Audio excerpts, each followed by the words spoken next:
It's Tuesday morning, and I'm coming to you for hopefully a word of connection, some way of helping us all to feel a little bit less alone in a time that has been, wow, so very challenging. I'm like you.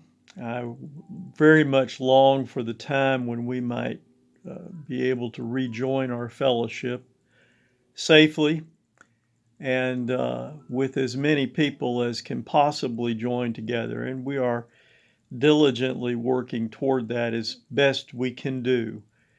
And we have to accept that some things are out of our control right now.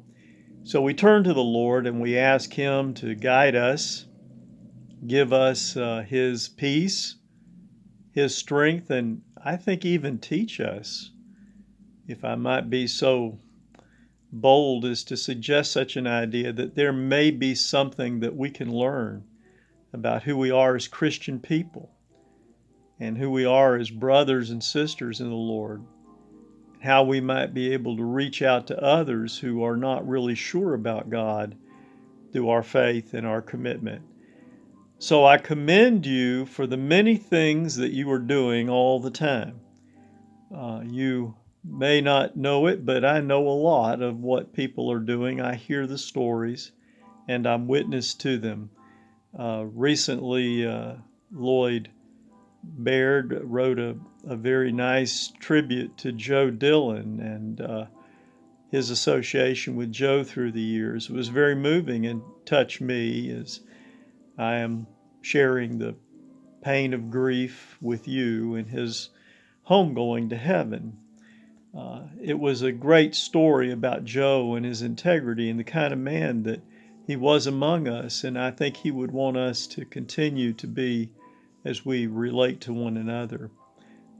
You may not know this, I've shared it with some of you, but Lloyd wrote a similar letter to me when Dawn passed and shared with me a story about Dawn that I did not know, and it comforted me. It had to do with the time when I was being looked at by the search committee. Dawn, unknown to me, decided to interject her thoughts into the process and had written a letter to the search committee in my behalf. I did not even know of it until after she died, and Lloyd shared that bit of information with me. And I treasure that. I really do. But we still are walking through days of intense difficulty and sorrow.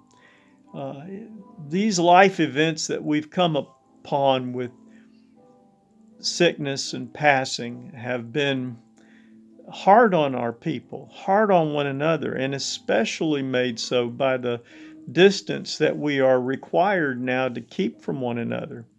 I would ask your special prayers for Sybil Beaver and her family.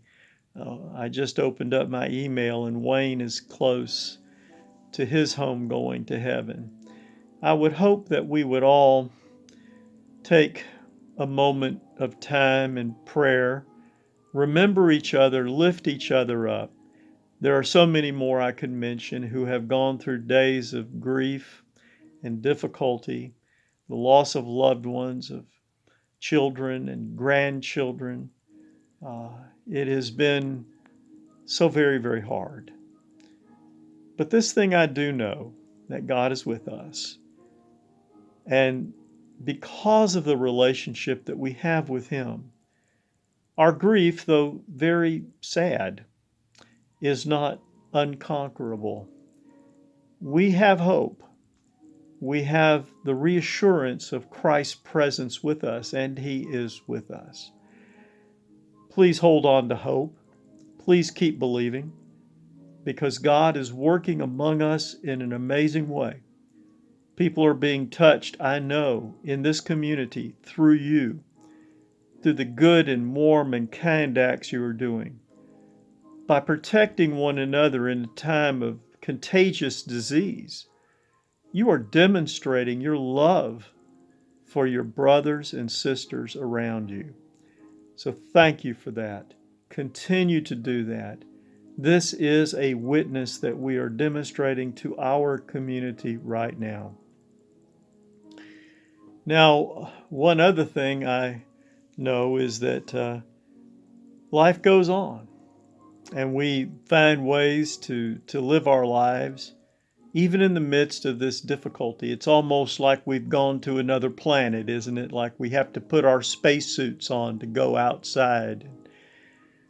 And yet we are finding a way to be God's children right where we are, just like God's children have always done.